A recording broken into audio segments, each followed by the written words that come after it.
আসসালামু আলাইকুম। সবাই কেমন আছেন? আশা করি সবাই ভালো আছেন। আজ আপনাদের জন্য নিয়ে এসেছি গল্পের ৩য় পর্ব। আশা করি গল্পটা আপনাদের ভালো লাগবে। তাহলে চলুন শুরু করা যাক। এভাবে না দেখে ভেবেই যাচ্ছি। একবার পিছন ফিরে দেখি তো কে? মনে সাহস নিয়ে ধীরে ধীরে পিছন ফিরে তাকালাম। তাকিয়ে চমকে দুহাত পিছনে গেলাম। যে ভয়টা পেয়েছি সেটা না হলেও তার চেয়ে বড় ভয়। যে আমার সামনে দাঁড়িয়ে আছে তার মুখোমুখি হতে হবে ভাবতে পারিনি। কিন্তু সে এখানে কি করছে? আমি চোখ গোল গোল করে সামনের দিকে তাকিয়ে আছি। মুখ দিয়ে বলার মতো কোনো শব্দ পাচ্ছি না। আমার সামনে যে দাঁড়িয়ে আছে সে আর কেউ নয়, আমার মামাতো বোন রিয়া। সে জিজ্ঞাসু দৃষ্টি নিয়ে আমার দিকে তাকিয়ে আছে। নীরবতা ভেঙে আমি বললাম, কি ব্যাপার, এত রাতে তুমি এখানে? রিয়া ভুরু কুচকে বলে, আমি কেন এখানে সেটা পরে বলছি, তার আগে তুমি বলো এত রাতে কোথায় যাচ্ছ? প্রায় কয়েকদিন ধরে দেখছি প্রতিদিন রাতে তুমি বেরিয়ে যাচ্ছ। প্রথম রাতে যখন দেখেছি তেমন কিছু ভাবিনি আমি। ভেবেছি হয়তো একটু ঘুরতে বের হচ্ছ, কারণ তুমি শহরে থাকো। শহরের মানুষ এত তাড়াতাড়ি ঘুমায় না, সেটা ভেবে মনকে সান্ত্বনা দিলাম। কিন্তু যখন একে একে কয়েক রাত তোমাকে বেরিয়ে যেতে দেখি আমার মনে সন্দেহ হলো। তুমি বেরিয়ে যাওয়ার পর আমি প্রায় ঘন্টাখানেক তোমার জন্য ওয়েট করে ঘুমোতে চলে যাই, কিন্তু তুমি আসো না। এখন বলো তো, এত রাতে তুমি কোথায় যাও? আমি ওর কথা শুনে একটু অবাক হলাম। তার মানে রিয়া আগে থেকেই জানে প্রতি রাতে আমি বাহিরে যাই সেটা। ভাবলাম ওর কাছে লুকিয়ে আর লাভ নেই। ওরও জানা উচিত ও যে আমাকে মনে মনে ভালোবাসে, সেটা আমি খুব ভালো করে জানি। সেটা বেশি বাড়াবাড়ি পর্যায়ে চলে গেলে সমস্যা হতে পারে, তাই আর আমি গোপন করলাম না। সেই প্রথম দিন স্টেশন থেকে শুরু করে সব কথা ওকে খুলে বললাম। আনুশকা আর আমার মাঝে একটা ভালোবাসার সম্পর্ক হয়েছে সেটাও বললাম। সব শুনে রিয়া হাঁ হয়ে আমার দিকে তাকিয়ে থাকে। ওর চোখ দিয়ে টপ টপ করে জল পড়ছে। ওর মুখে হারানোর দুঃখ কষ্ট তার সাথে ভয়ের ছাপও ফুটে উঠেছে। আমি বুঝতে পারছি আমার কথায় ওর মন ভেঙে গেছে। ও শক্ত পাথরের মতো দাঁড়িয়ে আছে আমার দিকে তাকিয়ে। আমি ওর মনের অবস্থা বুঝতে পেরেও না বোঝার ভান করে বললাম, রিয়া রাগ করো না, আমার এখন সময় নেই হাতে, আমি এখন যাই, এমনিতে অনেক দেরি হয়ে গেছে। এই বলে সাইকেল ঘুরিয়ে যেতে যাব, ঠিক তখনই রিয়া আমার হাত চেপে ধরে। আমি একটু বিরক্ত হয়ে বললাম, আবার কি হলো? তোমাকে তো সব বললাম, আমার অলরেডি অনেক দেরি হয়ে গেছে। ওইদিকে আনুশকা আমার জন্য ওয়েট করছে। রিয়া কাঁপা কাঁপা গলায় বলে, তুমি আজ যাবে না? আমি অবাক হয়ে বললাম, কি বলছো তুমি? আমি যাব না? কিন্তু কেন? রিয়া বলে, আমি তোমাকে যা বলবো তুমি হয়তো বিশ্বাস করবে না, তাই বলছি তুমি এখন যাবে না, তুমি বরং কাল সকালে যাও। আমি বললাম, কিন্তু আনুশকা তো আমাকে দিনে যেতে বারণ করেছে, বলেছে আমি যেন দিনে না যাই, লোকে দেখলে খারাপ ভাববে। রিয়া বলে, আমার অনুরোধ, তুমি আর যাবে না, কাল সকালে যেও। আমি বললাম, কিন্তু কেন যাব না সেটা তো বলবে। রিয়া বলে, আমি যা বলবো তুমি বিশ্বাস করবে? আমি বললাম, বিশ্বাস অবিশ্বাসের ব্যাপারটা পরে আসছে, তুমি আগে বলো। রিয়া বলে, ঠিক আছে, আমি তোমাকে সব বলবো, তবে আমাকে ছুঁয়ে কথা দাও তুমি এমন কিছু করবে না যার জন্য আমাদের সবাইকে কষ্ট পেতে হয়। রিয়ার কথায় আমি ধন্দে পড়ে গেলাম। কি এমন কথা ও আমাকে বলতে চাচ্ছে? আমাকে ভাবতে দেখে রিয়া বলে, কি হলো, আমাকে ছুঁয়ে কথা দাও। আমি ওর কথায় ওর হাত শক্ত করে ধরে বললাম, বেশ, আমি কথা দিচ্ছি, এমন কিছু করব না যাতে সবাই কষ্ট পায়। রিয়া বলে, তাহলে চলো আমরা ওইদিকে গিয়ে বসি। আমরা দুজন এক জায়গায় গিয়ে বসলাম। আকাশে চাঁদ নেই আজ, চারিপাশে কালো মিশমিশে অন্ধকার, মনে হচ্ছে আজ কাল রাত্রি। অন্ধকারের মাঝে ঝিঝি পোকাগুলো জ্বলে জ্বলে আলো দিচ্ছে।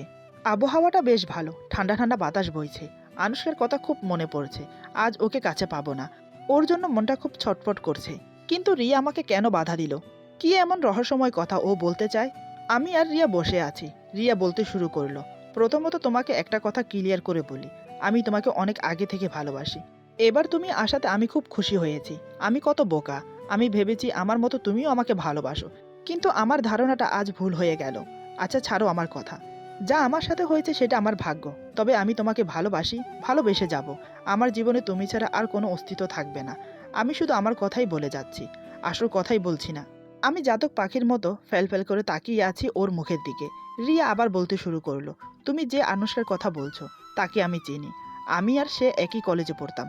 পড়তাম বলতে এখন আমি পড়ি, সে পড়ে না। এবার আমি কথা না বলে থাকতে পারলাম না, কারণ আনুশকা বলেছে সে পড়ে। আমি বললাম, পড়তো মানে সে তো এখনো পড়ে, তাই না? আনুশকা তো আমাকে তাই বলল। রিয়া বলে, আমার কথা এখনো শেষ হয়নি।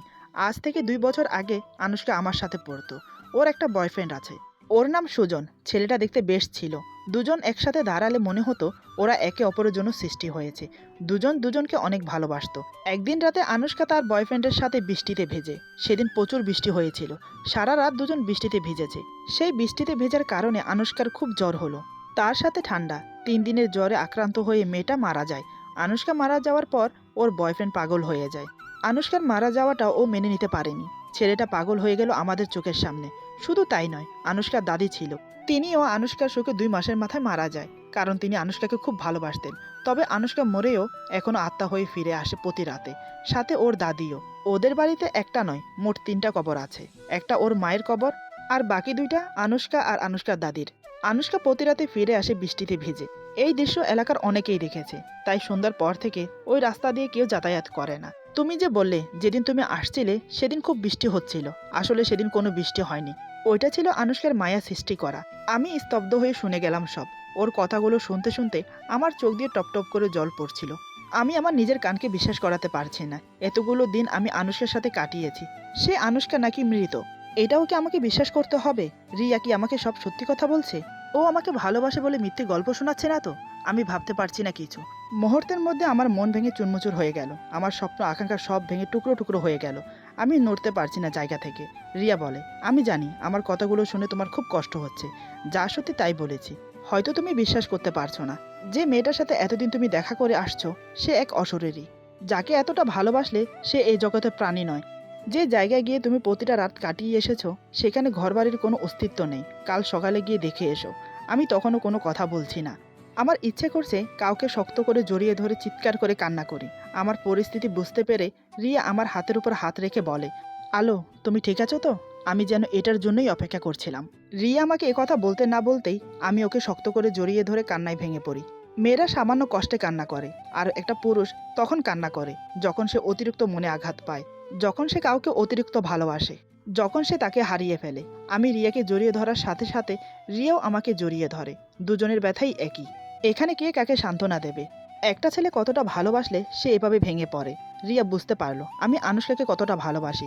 সে নিজেকে স্বাভাবিক করে বলে, আলো, এভাবে ভেঙে পড়ো না, সব ঠিক হয়ে যাবে। একটা কথা সবসময় মাথায় রাখবে, জীবনে কোনো সুখ চিরস্থায়ী হয় না। মুরব্বীরা একটা কথা বলে, আল্লাহ যা করেন ভালোর জন্য করেন। হয়তো এটা তোমার জীবনের ভূমিতব্য ছিল। আমি বললাম, কেন আমার সাথে এমন হলো? আমি জেনে শুনে তো কারোর কোনো ক্ষতি করিনি। রিয়া, তুমি বলো সব কিছু মিথ্যে। আমি যে কোনোভাবে বিশ্বাস করতে পারছি না। তারপর আমি রিয়া থেকে আলিঙ্গন মুক্ত হয়ে বললাম, আমি জানি তুমি আমাকে মিথ্যে কথা বলছো। আমি কি বোকা, তোমার কথা বিশ্বাস করে যাচ্ছি। মরা মানুষ কখনো জীবিত হয় নাকি? পৃথিবীতে ভূত প্রেত আত্মা এসব বলে কিছু আছে নাকি? বিজ্ঞান তা কখনো বিশ্বাস করে না। আর আমি একজন বিজ্ঞানের ছাত্র, ইউনিভার্সিটিতে পড়ি। আমি তো এসব ভূত প্রেত বিশ্বাস করি না। ঠিক আছে, আমি এখন যাব না, কাল সকালে নিশ্চয়ই যাব। তখন দেখো তোমার সব মিথ্যে কথা ধরা পড়ে যাবে। এই বলে আমি নিজের রুমে চলে গেলাম। সত্যি বলতে আমার খুব রাগ হচ্ছিল রিয়ার প্রতি। আমি আনুশকাকে ভালোবাসি বলে সে হিংসা করছে, কারণ সে আমাকে ভালোবাসে। সে তো আমাকে পাবে না আর, তাই এসব বানিয়ে বানিয়ে বলছে। আমি নিজের রুমে এসে শুয়ে পড়লাম, কিন্তু দু চোখের পাতায় ঘুম নেই। এত কিছু শোনার পর চোখের ঘুম উধাও হয়ে গেছে। মনটা প্রচুর ছটফট করছে আনুশকার জন্য। রিয়া কেন এতগুলো কথা বানিয়ে বানিয়ে মিথ্যে বলল? সে কি ভেবেছে আমি ওর কথা বিশ্বাস করে আনুশকাকে ভুলে যাব? না, আমি কাল সকালে গিয়ে দেখে আসব। আমি চলে আসার পর রিয়া নিজের রুমে চলে গেল। জানি সেও আজ সারা রাত ঘুমোতে পারবে না। ভালোবাসার মানুষ হারানোর কষ্ট অনেক কষ্টদায়ক হয়। যে হারায় সে বোঝে। সারা রাত আমি আর রিয়া দুজনেই ঘুমোতে পারিনি। সকালে আমি ঘুম থেকে উঠে ফ্রেশ হয়ে সাইকেল নিয়ে বেরিয়ে পড়লাম। নাস্তা পর্যন্ত করিনি। আমাকে এভাবে হন্তদন্ত হয়ে বেরিয়ে যেতে দেখে সবাই অবাক। আমার দিকে হাঁ হয়ে তাকিয়ে থাকে। কেউ কিছু বলে না। আমি যেতে যেতে ভাবছি রিয়া যা বলেছে তা যেন মিথ্যে হয়। মনে মনে এই দোয়া করছে আল্লাহর কাছে একসময় আমি সেই জায়গায় পৌঁছে যাই। গিয়ে যা দেখলাম সেটা আমি কখনোই আশা করিনি। আমার মাথা ভোঁ ভোঁ করে ঘুরছে সামনের দৃশ্য দেখে। যেখানে আমি ঘর ভেবে রাত কাটিয়েছি সেখানে 2টো কবর, তার থেকে আরেকটু দূরে একটা কবর। সেটাই হয়তো আনুশকার মায়ের কবর। আনুশকা আর আনুশকার দাদির কবর পাশাপাশি। জায়গাটা পুরো বনজঙ্গলে ভর্তি, ঘরবাড়ির চিহ্ন মাত্র নেই। রিয়া আমাকে ঠিকই বলেছে, তার মানে আমি প্রতিদিন রাতে এই কবরস্থানে এসে রাত কাটাতাম। আর ভাবতে পারছি না। হঠাৎ মাথাটা ঘুরে পড়ে গেলাম। আমি অজ্ঞান হয়ে মাটিতে লুটিয়ে পড়লাম। হাতে গোনা 3 দিন পর আমার জ্ঞান ফিরল। জ্ঞান ফেরার পর জানতে পারলাম আমি অজ্ঞান হওয়ার পর কয়েকজন লোক এসে আমাকে নানার বাড়িতে দিয়ে যায়। আর আমার এই পরিস্থিতি কেন হলো সেই বিষয়ে সবকিছু খোলাসা করে রিয়া। আমি অজ্ঞান অবস্থায় থাকাকালীন রিয়া বাড়ির সবাইকে সবকিছু খুলে বলে। ঘটনাটা সবাই শুনে অবাক। মামা বলল, ওকে আর এখানে রাখা ঠিক হবে না, ওকে ঢাকা পাঠিয়ে দেওয়াই বেটার হবে। নানা ভাই বলল, তা তো ঠিক আছে, কিন্তু ওকে আরেকটু সুস্থ হতে দে। নানা ভাইয়ের কথা শুনে রিয়া বলে, দাদু, আমি বলছি কি, আলোর সাথে আমি থাকি, দেখি ওকে বুঝিয়ে সুজিয়ে এসবের থেকে বের করতে পারি কিনা। নানা ভাই বাড়ি শুদ্ধ সবাই রাজি হয়ে গেল রিয়ার কথায়। কারণ রিয়া যে আমাকে ভালোবাসে সেটা ওর মা জানে। ওর মা ব্যাপারটা সবাইকে বলেছে। এই কথা শুনে কারোর আপত্তি ছিল না, বরং সবাই খুশি হয়েছে। রিয়ার কথা অনুযায়ী রিয়া আমার কাছেই থাকে। এই ঘটনার পর আমি আনুশকার চিন্তায় মানসিকভাবে অসুস্থ হয়ে পড়ি। তার জন্য আমাকে ঢাকায় নিয়ে মানসিক হসপিটালে ভর্তি করানো হয়। দিন রাত 24 ঘন্টা রিয়া আমার সাথে ছিল। প্রায় অনেক দিন পর সুস্থ হয়ে বাইরে ফিরি। এখন আমি সম্পূর্ণ সুস্থ। আনুশকার স্মৃতি, আনুশকার মোহ থেকে অনেকটা বেরিয়ে আসতে পেরেছি। রিয়া একটা কথা বলেছিল, এমন কিছু সুখ আছে চিরস্থায়ী হয় না। হয়তো সেটা আমার ভবিতব্য। অসুস্থতার কারণে আমি ভার্সিটিতে যেতে পারিনি, তাই এখন যাব না বলে পড়াশোনা ছেড়ে দিয়েছি। ভাইদের সাথে অফিসে জয়েন করেছি। আমি অতীত ভুলতে চাই, তাই অফিসে জয়েন করা। কাজের মাঝে ব্যস্ত থাকলে এসব নিয়ে আর ভাববো না। ওইদিকে রিয়ারও আমার মতো একই অবস্থা। আমাকে সুস্থ করতে গিয়ে নিজের পড়াশোনা সব ছাড়তে হয়েছে, তাই সেও আর পড়াশোনা করে না। সেই যে নানার বাড়ি থেকে আমার সাথে ঢাকায় এসেছে, এখনো ফিরে যায়নি। যায়নি বলতে আমার মা বাবা যেতে দেয়নি। একটা মেয়ে কাউকে ভালোবাসলে কতটা স্যাক্রিফাইস করতে পারে সেটা রিয়াকে দেখলে বোঝা যায়। সে আমার জন্য নিজের কেরিয়ার বরবাদ করে দিল। সে কি আমাকে এখনো ভালোবাসে? কিসের আশায় সে এত কিছু করলো আমার জন্য? কি পাবে সে আমার কাছে? এসব ভাবছি সন্ধ্যার মুখে বারান্দায় দাঁড়িয়ে দাঁড়িয়ে। আর তন্ময় হয়ে বাইরের দৃশ্য দেখছি। এমন সময় রিয়া আমার রুমে আসে। হাতে করে আমার জন্য কফি এনেছে। বারান্দায় এসে আমাকে বলে, তোমার কফি। ওর কথা শুনে আমি ওর দিকে ফিরে তাকালাম। এইমাত্র মেয়েটাকে নিয়ে ভাবছি, আর অমনি সে এসে হাজির। হায়াত অনেক লম্বা। আমাকে ওভাবে তাকিয়ে থাকতে দেখে রিয়া বলে, অমন করে তাকিয়ে কি ভাবছো? আমি চোখ সরিয়ে নিয়ে কফিটা হাতে নিলাম। তারপর বসতে বসতে বললাম, তেমন কিছু না, ভাবছি তোমাকে নিয়ে। দাঁড়িয়ে কেন, এখানটায় বসো। রিয়া অবাক হয়ে আমার দিকে তাকিয়ে থেকে ধীরে ধীরে বসে পড়ল। সে বলে, হঠাৎ আমাকে নিয়ে ভাবছো কেন? কি হয়েছে? আমি কোনো অন্যায় করেছি, নাকি আমার কোনো ভুল হয়েছে? আমি বললাম, আরে তুমি এত ব্যস্ত হইও না, তুমি শান্ত হয়ে বসো। আমি ভাবছিলাম তোমাকে নিয়ে, কারণ আমার জন্য তোমার কেরিয়ার বরবাদ হয়ে গেল। আমার জন্য তোমার পড়াশোনা ছাড়তে হলো। আমার জন্য তোমার মন ভেঙেছে। আমার জন্য তুমি অনেক কষ্ট করেছো। আজ আমার সুস্থ হওয়ার পিছনে একমাত্র তোমারই অবদান। তুমি যদি তখন থেকে আমার সঙ্গ না দিতে, তাহলেও হয়তো আমি কোনোদিনই সুস্থ হতাম না। রিয়া বলে, এমন করে বলছো কেন? তোমার জন্য আমার কোনো কিছুই বরবাদ হয়নি। তোমার জন্য যে এতটুকু করতে পেরেছি, তাতেই আমি অনেক খুশি। আমি বললাম, এখন কি ভাবছো, কি করবে? রিয়া বলে, কিসের কথা বলছো? আমি বললাম, তোমার কথা বলছি। এখন কি আবার পড়াশোনা শুরু করবে? তুমি চাইলে কিন্তু করতে পারো। রিয়া বলে, 1 বছর পিছিয়ে গেছে, তাই আর ইচ্ছে নেই পড়াশোনা করার। আমি বললাম, তাহলে কি করবে ভাবছো? রিয়া বলে, কিছু করার ইচ্ছে নেই, যেভাবে আছি সেভাবেই ভালো আছি। আমি বললাম, তা বললে কি হয়? জীবন তো এক জায়গায় থেমে থাকে না। কিছু করার যখন মন নেই, তাহলে একটা কাজ করতে পারো। রিয়া বলে, কি? আমি বললাম, বিয়ে করে নাও। আমার কথা শুনে রিয়া আমার দিকে তাকিয়ে থাকে। আমি বললাম, আরে আমি খারাপ কি বললাম? তোমারও তো বিয়ের বয়স হয়েছে নাকি? এভাবে একা জীবন থেকে সংসার করা ভালো না। তুমি রাজি কিনা বলো, তাহলে আমি মামা মামির সাথে কথা বলি। আমার কথা শুনে রিয়ার চোখ দিয়ে জল গড়িয়ে পড়ছে। আমি তো অবাক। আমি তো কান্না করার মতো কিছু বলিনি। আমি বললাম, আরে তুমি কাঁদছো কেন? আমি তো কান্না করার মতো কিছু বলিনি। রিয়ার মুখটা রাগে লাল হয়ে উঠল। সে আমার দিকে চোখ বড় বড় করে তাকিয়ে বলে, তুমি কি আমার ধৈর্যের পরীক্ষা নিচ্ছ? আজ থেকে 1 বছর আগে তোমাকে একটা কথা বলেছিলাম, মনে আছে? আমি বললাম, কি কথা? রিয়া বলে, আমি তোমাকে ভালোবাসি। আগেও ভালোবেসেছি, এখনও বাসি, আর ভালোবেসে যাব। তুমি ছাড়া আমার জীবনের কোনো অস্তিত্ব নেই। হয়তো এই জীবনে তোমাকে পাবো, নয়তোবা সারা জীবন এভাবে কাটিয়ে দেব। তাই তোমার কাছে অনুরোধ করছি হাত জোর করে, আমি যেমন আছি আমাকে তেমন থাকতে দাও। বিয়ের কথা আর কখনো বলবে না। এই বলে কান্না করতে করতে মেয়েটা ছুটে চলে গেল। এটা কি হলো? বুঝতে পারলাম রিয়া আমাকে খুব ভালোবাসে। কিন্তু আমি কি করব? আমার জীবনে যে তুফান বয়ে গেছে, সেই তুফান যে আমার সব কিছু ওলটপালট করে দিয়ে গেছে। এসব ভাবতে ভাবতে কফি খাচ্ছিলাম, এমন সময় মা আমার সামনে এসে বসে। মাকে দেখে আমি একটু অবাকই হলাম। এ সময় মা আমার রুমে কখনো আসে না। আমি বললাম, মা এ সময় তুমি হঠাৎ কিছু বলবে কি? মা বলে, হ্যাঁ বলতেই তো এসেছি। আমি বাইরে থেকে তোর আর রিয়ার সব কথা শুনেছি। মেয়েটা তোকে সত্যিই ভালোবাসে। তোর জীবনটার সাথে ওর জীবন জুড়ে গেছে। তুই যেভাবে অসুস্থ হয়ে পড়েছিলি, আমরা তো হাল ছেড়ে দিয়েছিলাম। একমাত্র রিয়া তোর পাশে থেকে তোকে সুস্থ করে। সে বলেছিল আমাদেরকে, আমরা যেন চিন্তা না করি, তুই ঠিক সুস্থ হয়ে উঠবি। দিন রাত 24 ঘন্টা তোর পাশে থেকে তোর সেবা করেছে। একটা মেয়ে একটা ছেলেকে কতটা ভালোবাসলে তার জন্য সব কিছু ত্যাগ করতে পারে, তা আমি রিয়াকে দেখে বুঝেছি। এরপর মা আমার হাত ধরে বলে, বাবা জীবন সবার থেমে থাকে না, তাকে আগে বাড়াতে হয়। মানুষের জীবন কত কিছুই না ঘটে। মানুষ কি সেসব মনে রেখে পিছনে পড়ে থাকে? সব ভুলে গিয়ে নতুন করে শুরু করে। তুইও তাই কর বাবা, আমরা চাই তুই সুখী হ। আমাদের অনুরোধ তোর কাছে, তুই রিয়াকে বিয়ে কর। মায়ের কথা শুনে একটু অবাক হয়ে মায়ের দিকে তাকিয়ে রইলাম, তবে কিছু বললাম না। মা বলে, মেয়েটা তোকে অনেক ভালোবাসে। সে নিজের জীবন তোর জন্য অপেক্ষা করে এভাবে কাটিয়ে দেবে, কিন্তু বিয়ে বসবে না। ওর জীবনটা এভাবে নষ্ট হতে দিস না বাবা, রাজি হয়ে যা। মায়ের কথা রাখ। সব মা বাবাই চায় তার ছেলে সুখী হোক, আমরাও চাই। আমি কোনোদিনও মা বাবার অবাধ্য হইনি, তাই মায়ের মুখের দিকে তাকিয়ে আজও পারলাম না। মুখে না বললেও মনে মনে বললাম, ঠিক আছে মা, তোমরা যা বলবে তাই হবে। এই বলে মা চলে গেল। দেখতে দেখতে রাত হয়ে গেল। রাতের খাবার খেতে বসে রিয়াকে দেখতে পেলাম না। মাকে জিজ্ঞেস করতেই তিনি বলেন, আমি কি করে বলবো, তোর সাথে রাগ করে খেতে আসেনি। আমি বললাম, ঠিক আছে তোমরা খেয়ে নাও, আমি দেখছি।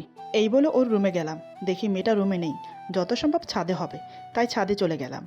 গিয়ে দেখি বসে আছে আনমনা হয়ে, আকাশের দিকে তাকিয়ে আছে। আমি ধীরে ধীরে ওর পাশে গিয়ে বসি। আমার দিকে এক নজর দেখে আবার চোখ সরিয়ে নেয়। আমি বললাম, কি হলো, এখানে বসে আছো কেন, খাবে না? রিয়া বলে, আমার খিদে নেই। আমি বললাম, তুমি কি আমার উপর রাগ করে আছো? রিয়া বলে, না, তোমার উপর কেন আমি রাগ করব। আমি কিছুক্ষণ ওর দিকে তাকিয়ে থাকি। বুঝলাম ওর চোখের কোনো জল চকচক করছে। আমি ওর হাত ধরে শক্ত করে। রিয়া কিছু বলে না, চুপচাপ বসে আছে। আমি ওর হাতে একটা চুমু খেয়ে বললাম, এই আমার দিকে তাকাও। আমার কথা শুনে রিয়া আমার দিকে তাকায়। এখন আমরা দুজন একে অপরের চোখের দিকে তাকিয়ে আছি।